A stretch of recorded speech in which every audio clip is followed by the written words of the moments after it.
Joining us today, we have Dr. Rupali. She specializes in Ayurveda, food medicine, and nutrition. She is also the vice president of the Ayurveda Association in Florida. Dr. Rupali, welcome to the show, ma'am. Good to have you here. Hi, and thank you for having me here. Hi, everyone.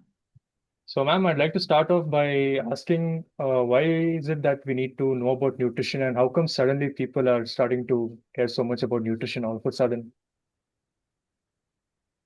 Hi, that's a really important question nowadays because everybody is aware of nutrition and diet. Everybody wants to learn about what is the correct way to eat the food, what is the correct way to do the diets. Because somewhere in today's modern world, though we have lots of technologies at our available for treating the diseases. There are very defined healthcare system for every disease. Still, we need something that is very much important to prevent the diseases and to basically, restore the health and to develop a nice immunity defense system in our body. So nutrition is the foundation of your health, not only physical health, but nutrition is also necessary for living a healthy, happy mental health also. So physical health, mental health, spiritual health, even the behavioral health is also associated with the nutrition.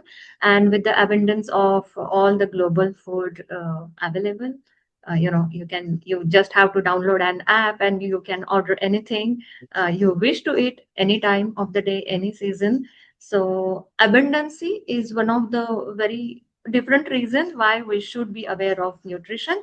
And also non-communicable diseases, that means the diseases which are not created by the infections, which are not cured by antibiotics, antivirals, and only medicines, but your own body is creating those diseases because somewhere the foundation of your body or health is weak, and which is the nutrition.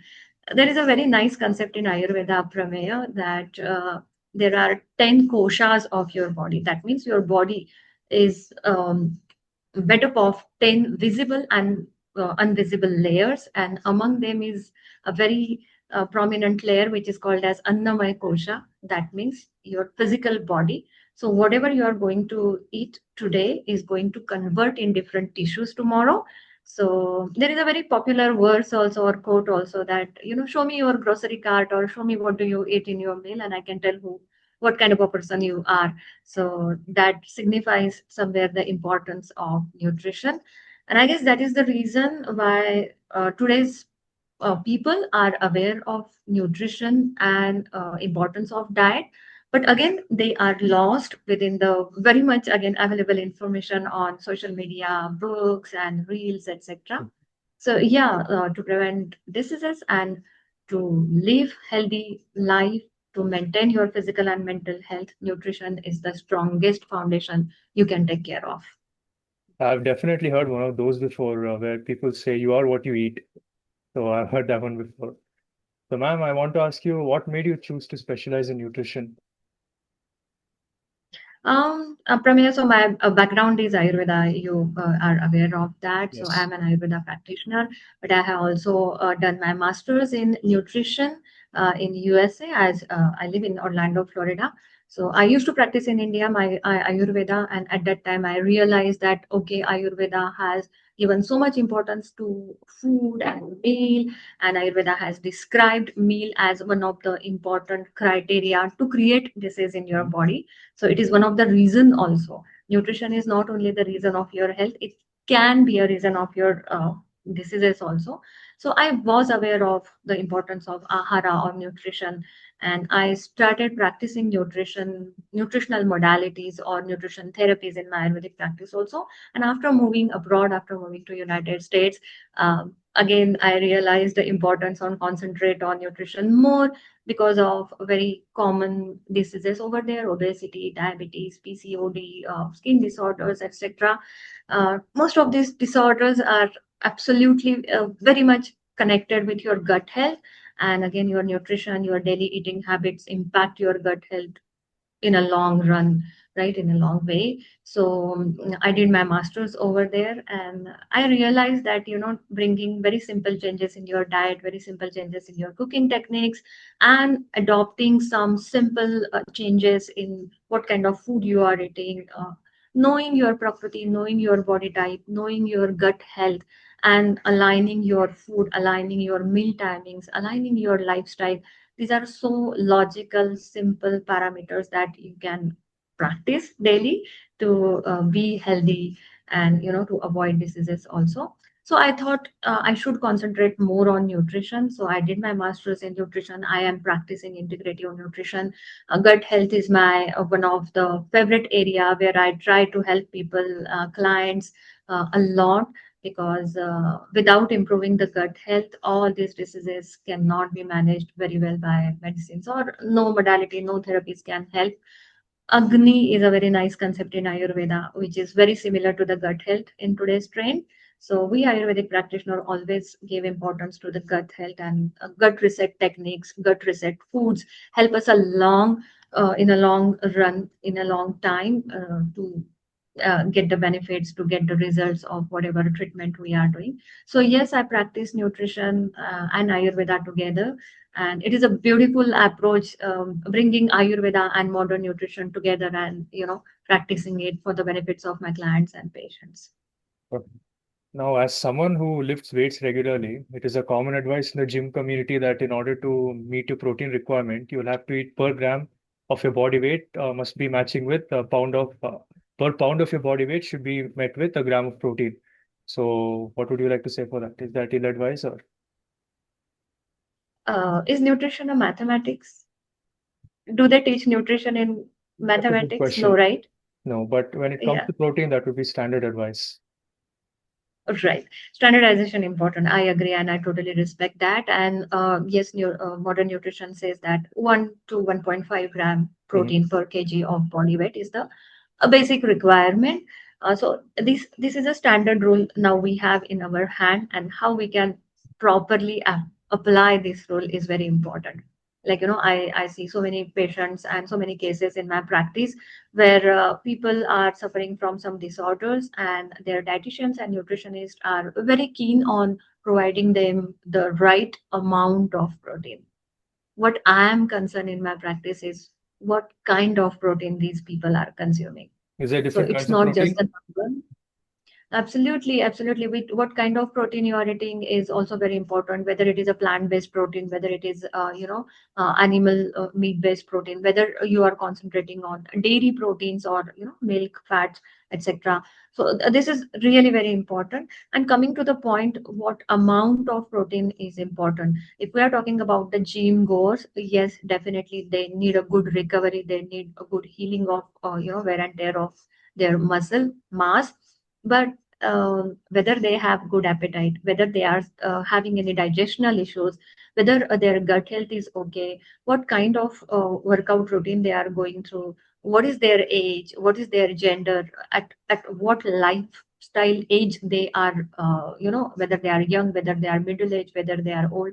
All these criteria must be considered while deciding the amount of protein. And beyond the amount of protein, I would again would like to highlight the right kind of protein that person is consuming. If somebody is having weak agni or weak digestion, or suffering already from a very bad gut health, or gut microbiome is disturbed, and if they are trying to take the protein like 30-gram protein, 35 gram of whey protein, just to complete the protein requirement, because they are going to the gym, because they are going to do the workout. But what about the digestion power? What about the digestion health?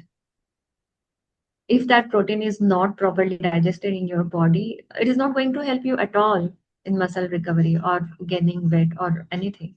In fact, it is adding extra burden on your digestional system, on your gut health, and somewhere it is brick by brick, shattering the foundation of your health. So yes, protein is important, but at the same time, your digestion power is important, your metabolism is important.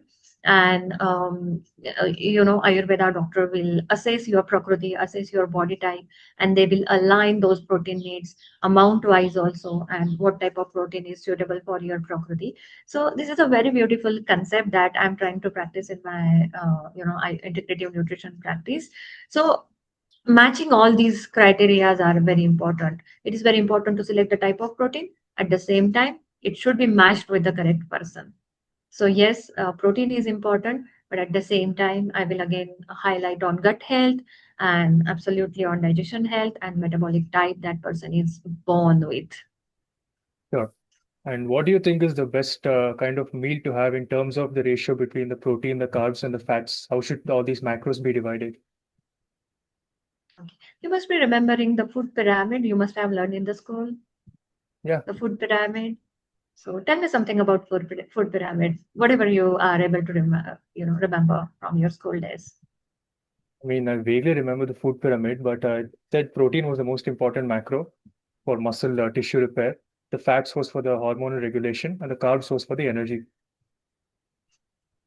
Yeah, a good thing that you are aware of the functions of the Mm. macronutrients.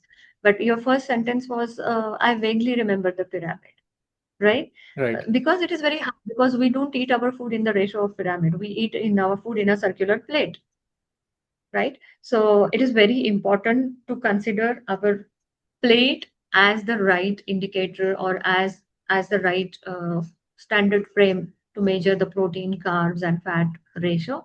You will be very happy to know that even the National Institute of Health United States has adopted, they have removed the food pyramid now, and they have adopted my plate. That means the person should visualize their plate as they eat in their home, because pyramid is very difficult to understand. So plate is your criteria, plate is your somewhat unit. So now the nutrition science says that you need complex carbohydrates and carbohydrates in the amount of 45, somewhere to 45% to 55% or 65% even. You need 10% to 35%. Can you see the range? 10 to 35% of protein, and around 10 to 15% of fat uh, as macronutrient in your diet. Now you will see the highest amount is carbohydrate, because carbohydrate gives us energy. Protein gives us stability. Protein gives us muscle mass. Protein helps to build hormones, and even fat are helping to build the hormones, and many important neurotransmitters and enzymes also. So 45 to 65% amount of carbohydrate is a very tricky area where everybody should be aware of. Carbohydrate is not bad, but what type of carbohydrate you are eating is important.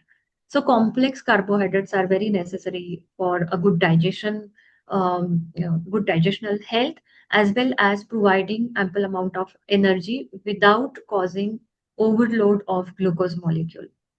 So, what is complex carbohydrate? Complex carbohydrates are the carbohydrates which take some time to get digested, which are not in a very simple form like plain sugar or white bread or plain flour or cornstarch, etc.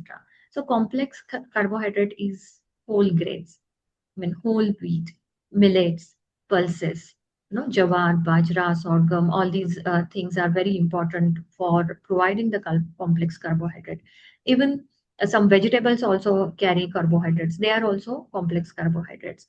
So they have a very nice amount of course, carbohydrates, at the same time fibers, at the same time they carry low glycemic index. That means they will take time to get digest. They will give you the satiety level for the longer periods. They will reduce the consumption of amount of carbohydrate you are eating. Whereas simple carbohydrates will make you eat more.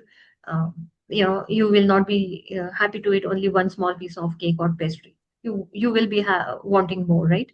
So that is the difference of what type of carbohydrate you are consuming. So don't go on the ratio that, oh my God, I'm consuming 45 to 65% of carbohydrate in my lunch or dinner. But if you are consuming whole grains, if you are consuming a proper, uh, properly cooked carbohydrate, then you are good. The same goes with the protein. If I need 35 grams of protein and I'm just consuming meat protein, which is devoid of fibers, which is devoid of many important micronutrients, which takes a toll on your digestive health because it will take longer time to digest. It will take more energy of your body to digest. It may create some digestional issues if your appetite is not good, if your gut health is not good. On the other hand, plant-based proteins, they are easy to digest. They are low calorie. They are rich in micronutrients also, not only macro, but micronutrients also. So these are the differences. Same goes with the dairy proteins. So dairy proteins are rich source of protein, but again, they are devoid of fibers, right? They can cause indigestion in a few people. They can cause intolerance, sensitivity issues in some people. So every protein has their own benefits. At the same time, they come with some drawbacks. So you have to combine a proper amount of each protein at a proper amount of, where when you are consuming that protein, whether it is at the lunch time, dinner time, or you are just consuming as a concentrated source of protein, like only chicken in one meal. It's not a good source of protein if it is not combined with the right complex carbohydrate with right amount of fat, etc. So again, coming back to your question, so this is the standard parameters of consuming. This percentage speaks the value, but properties which Ayurveda always talk about, those are also important. So if you are only consuming meat protein, definitely somewhere it can create some metabolic issue. If you are consuming only dairy protein and avoiding some complex carbohydrates, so again you are creating an imbalance in your diet.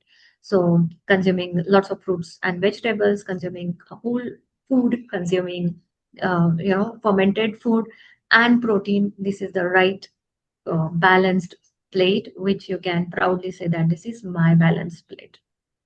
Well, the standard diet in the lifters community, we usually have fibers separately. Like most people, unless they're on carnivore diet, the plate will have like either asparagus or broccoli or green beans along with the chicken breast.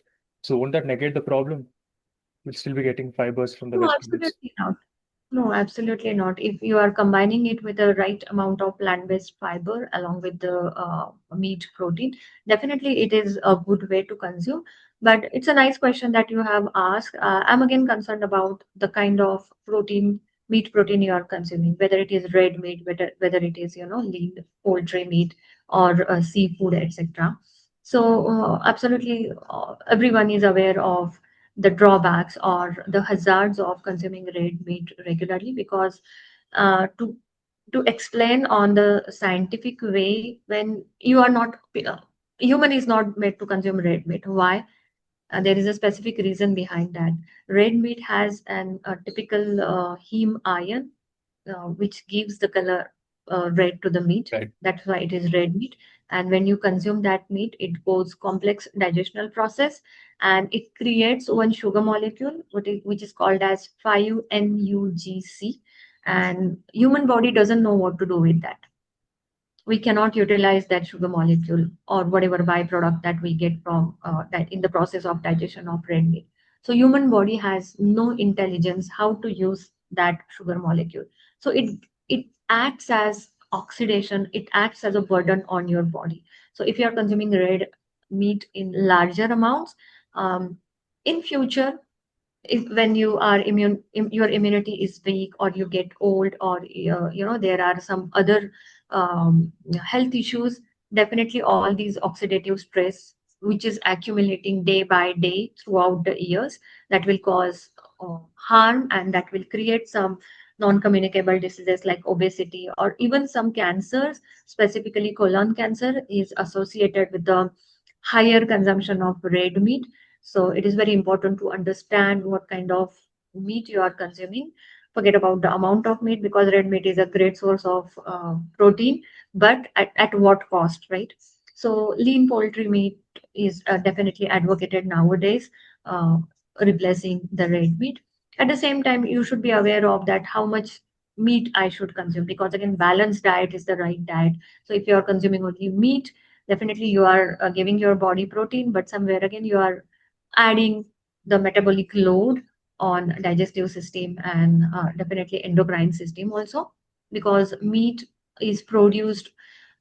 Meat industry is not an ethical industry, so definitely there are some malpractices are going on, some chemicals are added, some additives are added, some chlorination processes are going on, some frozen and processed meat you are getting on your plate. So definitely these are all endocrine disruptors, which acts on your endocrine glands like pituitary glands, thyroid glands, etc. And obviously they will cause some disruption in your hormones, and you will be prone to get some hormonal imbalance disorders like PCOD. Infertility is also linked with the endocrine disruptors. Skin disorders are linked with some endocrine disruptors like meat, processed meat.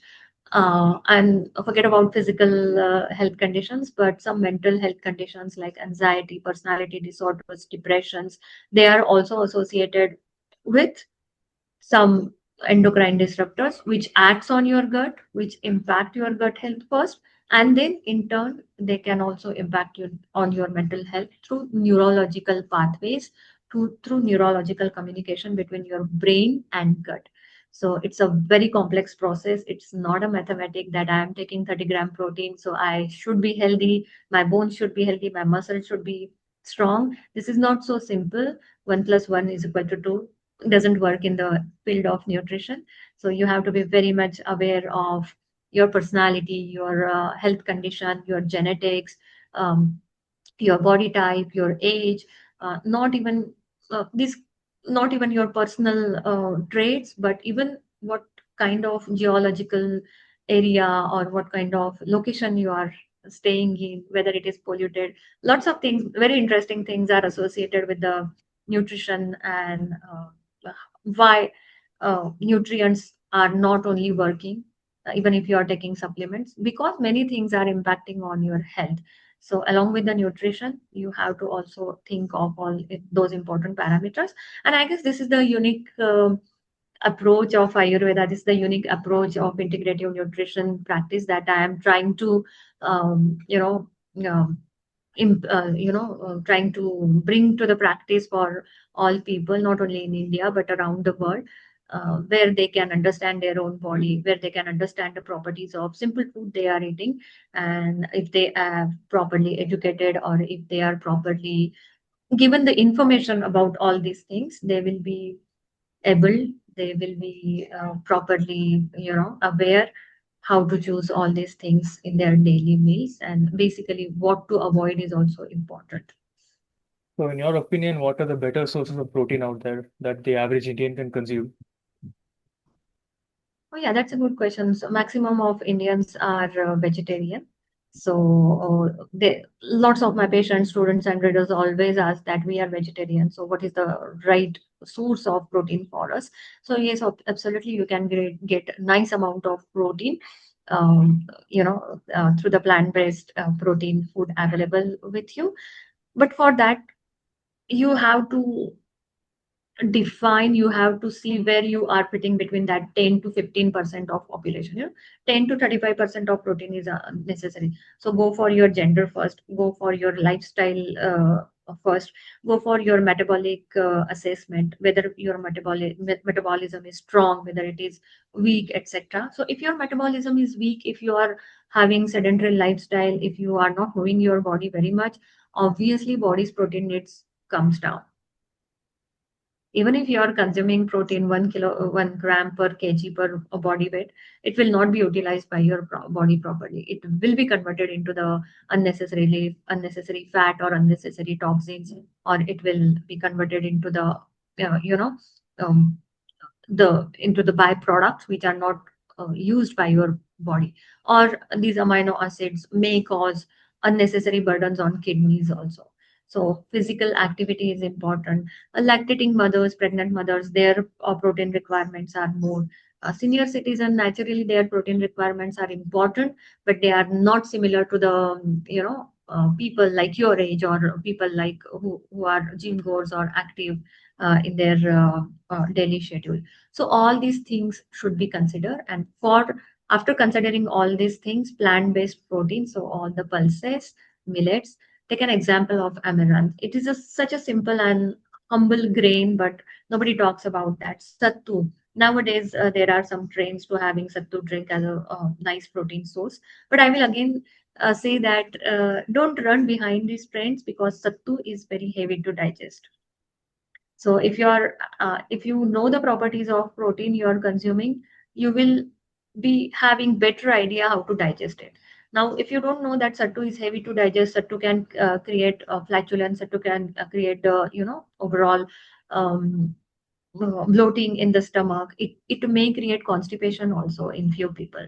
So these reels and these social media posts don't talk about the adverse effects of sattu on your body. They just talk about the protein content of sattu. Yes, protein content of sattu is really very good. Sattu is a very nice, nutritious food. But if you're consuming that, you have to take care that it is getting digested in my body properly. So, how to make it more bioavailable? Bioavailable is the right word I want to use here. So, to make the sattu properly bioavailable, you have to add some spices like black pepper, rock salt, cinnamon, um, black cumin powder. So these are the spices which are um, reaction is also very important. So they enhance the absorption of protein in your body. They enhance the digestion of this heavy sattu protein in your body. So if next time when you are having sattu protein drink, do not forget to add these simple spices in the sattu protein, and it will be an amazing source of protein. Amaranth, I was talking about amaranth, which is called as rajgira in a common Indian language. So it is also nice source of protein, iron, calcium, magnesium, and fiber also, and very easy to digest, very light to digest. So take advantage of this grain. Wheat is also important source of protein, though gluten is, uh, gluten intolerance is increasing a lot even in India because your digestion power is weak. Gluten is not the culprit. Your weak digestion is the culprit. So gluten-free food industry is booming around the market, but it is not a good sign. It is a sign that the society's digestion power is weak. Society is not able to digest the gluten, right?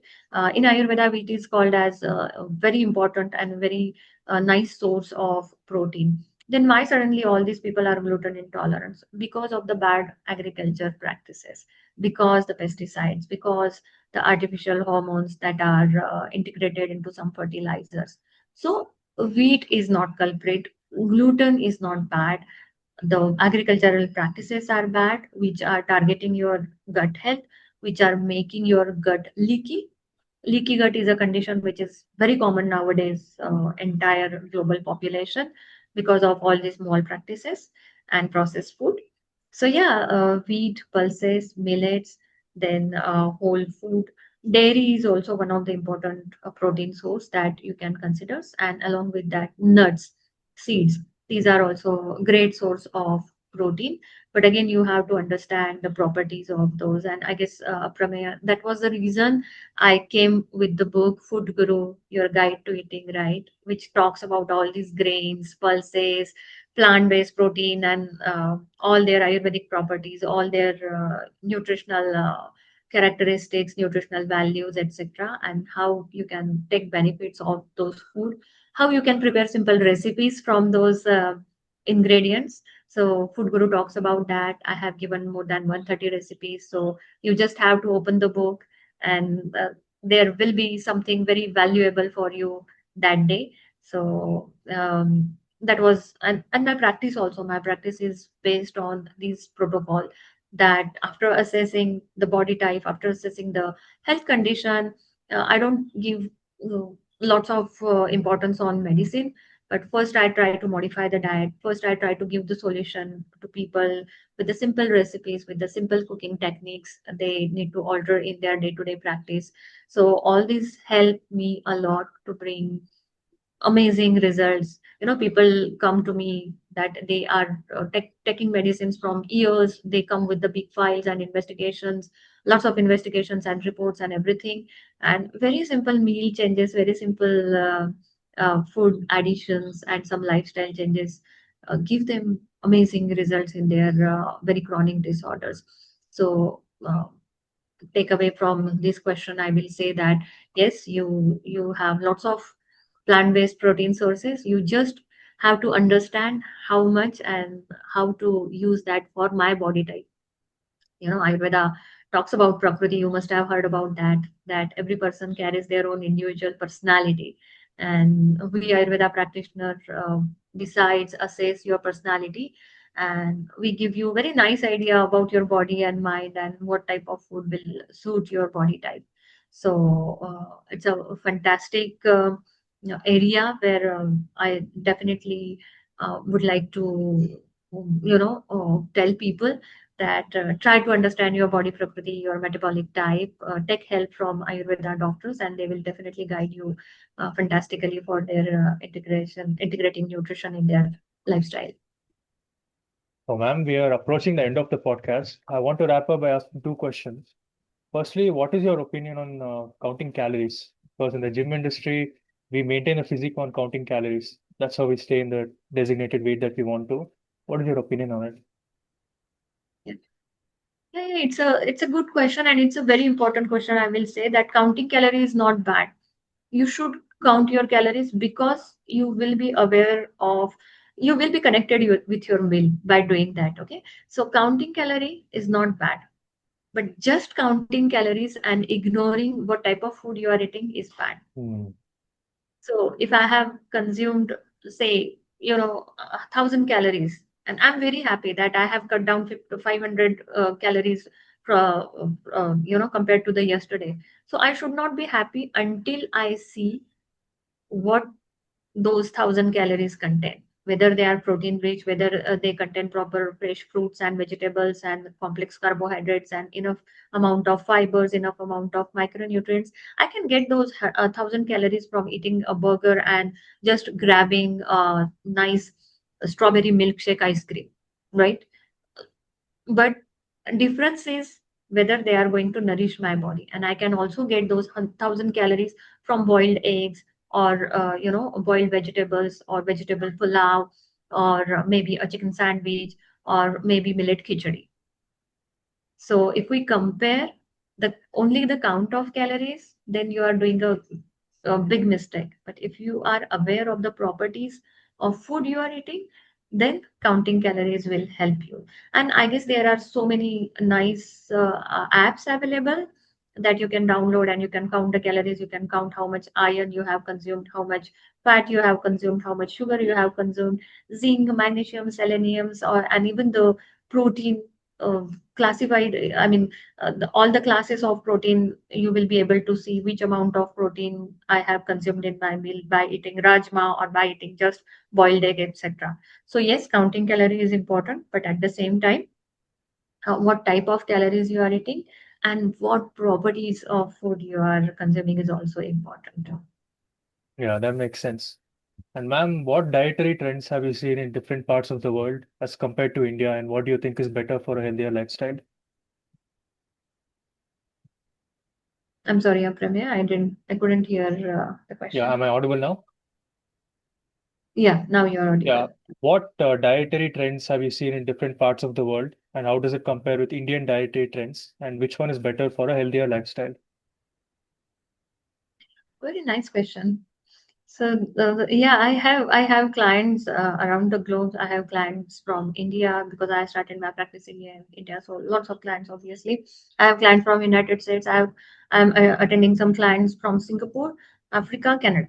So yeah, I have seen lots of different diet trends and culinary styles in those places. Spanish clients in the United States, also Mexican clients and patients in United States. So they have their unique spices. They have very unique blends of spices, very unique dishes, uh, unique cooking preparation method also. We also eat rajma, and obviously they also eat black beans. But preparing black beans and preparing rajma are totally different in Mexican and Indian cuisine. At the same time, Americans obviously they eat lots of ready to eat food, ready to cook food, processed food, convenient food is very common in Western culture, European culture also. Red meat, meat, meat and milk together is very common in United States and Western culture, even in Mexican cuisine, which is supposed to be incompatible food according to Ayurveda, because you cannot combine higher amount of two types of protein together, because it may hinder each other's digestion during the complex metabolic process. So lots of dietary trends I have seen. Um, Specifically, if we talk about African dietary trends, I have a few patients over there, and I have seen that African culinary has they have tremendous amount of different fermented drinks. So that is very unique, because fermented drinks are very necessary for as probiotic to improve your gut health. At the same time, if you observe their meal, very heavy calorie, I mean, rich in meat. So that makes sense that you need some fermented drink to maintain the balance of your digestive health and gut health. At the same time, um, when your gut health is taken care of, you will be able to digest the meat. If we compare this diet trend with the Indian people, we are mostly, our culinary styles are mostly associated with the weather that we are living in. If you are living in South India, then definitely it is a humid and hot. Then fermentation is very easy though. So you will see all the fermented foods in South Indian portions. Whereas you come to the Maharashtra or Mumbai, people are not eating fermented food very much because of the weather condition there. So buttermilk is the probiotic for Maharashtra, whereas idli and dosa is the fermented food for South India. So culinary trends definitely speaks about the needs of nutrition for the people that are living in that geographical area. So I will say traditional food is very important. We should definitely follow the traditional food trends according to the locality.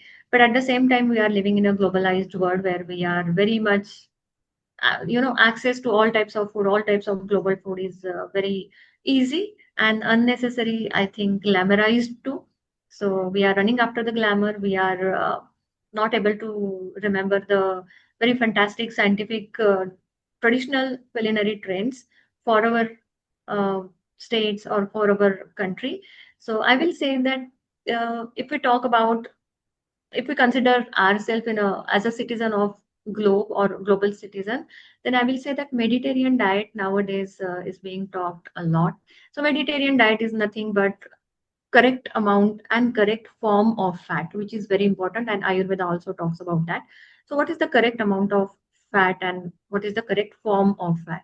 So olive oil, basically trans fat, the fat which is creating triglycerides, which are responsible to increase the cholesterol level, should be avoided, like palm oil, vegetable oil, then uh, rapeseed oil, all these oils, then animal fat.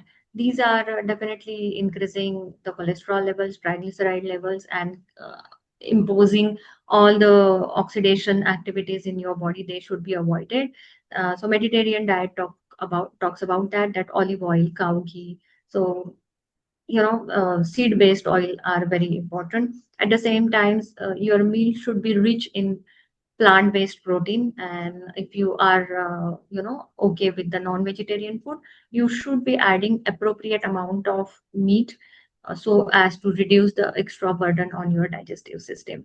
At the same time, whole food is important, freshness is important. If you are having processed food a lot in your diet, the concept Ayurveda talks about, every food has prana in that. So fresh fruits, vegetables, or grains, or even meat products, they all have some kind of life energy in those. So these processed food, which are kept refrigerated for months together, days together, they definitely lose their nutritive value. At the same time, prana also. So such type of food is not able to nourish you properly. So Mediterranean diet talks about using the fresh fruits, vegetables, complex carbohydrates, pulses, grains properly. So balanced amount of food. The same way, I will say that nowadays nutritionists are talking about Mediterranean diet as the ideal diet for global population. But I will say that many thousands years ago, Ayurveda already offered a right type of diet for everyone, which is called as Mitahara. Meat means the amount and the properties that are basic necessity for a human body to live healthy life, or the food, the right amount and right property food which is able to nourish your body properly is called as Mitahara. So again, coming back to your metabolic type, your personality type, your digestion power, uh, we decide, rather we design your diet which is Mitahara. So this Mitahara will again avoiding the meat products very often, or overeating processed food, or overeating sweet food, or overeating one type of food again and again is also not beneficial for when we talk about nutrition. So considering all these things, Mitahara, Mediterranean diet, these diets can definitely be helpful for the global population. And understanding the importance of weather and location and your traditional culinary trends are also important. So which one would you suggest the better one? Would it be the Mediterranean diet for a longer, healthier lifestyle? Mediterranean diet is not a diet belonging to certain community or certain population, because Mediterranean diet talks about fresh fruits and vegetables, which is again Indian diet also. Indian diet also talks about sattvic food. So what is sattvic food? Sattvic food is the food which is nutrient dense. At the same time, it will not cause any disruption, whether in the nature or whether in your body. So sattvic food is also one of the type of food that I would like to recommend here, which again comes to the food which is simple in properties, food which is properly cooked and used or consumed fresh is sattvic ahara. So Indian diet is also somewhere similar to the Mediterranean diet. So we can, but what is the concerning thing about Indian diet I would like to talk about here on the occasion of this podcast. So we are losing the essence of our traditional food. We are not eating dosa happily. We want Chinese dosa. So this is not Indian food. Chinese dosa is not Indian food. A nice fresh dosa served with the green chutney and sambar. This is Indian food. Right. So fusion foods are becoming the identity of Indian food, which is very wrong. So Indian food is eating according to the seasons, eating according to your locality, eating according to the local produce, eating according to the festivals and celebrations. This is Indian food, and definitely it is a very healthy diet. It is a very balanced diet, and it is a very scientific diet. So if I want to recommend, or if I want to bring Indian diet on the global platform, I will I will want to go to back to the traditional diet and not the fancy Indian food that we are eating nowadays. So So just a quick history touch up. Do you think our ancestors were mostly meat-based or vegetarians in India? I'm sorry, I was not able to hear you properly. What was that? Am I audible now, ma'am? Yeah, now you Yeah. heard it. Yeah. Historically speaking, were most Indians non-vegetarians or vegetarians? Historically, there were that time also there were groups. Uh, the one group which is strongly vegetarian and another group which is strongly non-vegetarian. It was designed according to their professions, I guess. People who used to travel a lot, people who used to fight a lot, people who used to do labor work a lot, and definitely they need lots of energy. Definitely they need more calories, and food scarcity was also one of the reason for non-vegetarian people. So yes, there were also vegetarian people. If the abundant local produce, fruits, fruits, vegetables, and grains were available, obviously people choose those food over the meat. But I guess profession and community that the people were belonging to certain communities at that era also had lots of influence on their food choices, whether it is meat or plant-based diet. Sure. Dr. Rupali, thanks for joining us, ma'am. It was a good episode. Thank you so much, Aprameya, for inviting me, and I hope if anyone has questions, they can reach out to me. Definitely. I'll plug in your email ID, maybe any other ways they can reach out to you for any questions. I'll also link your research work so they can understand more about nutrition. And hope we can do another episode in depth in future, man. Thank you.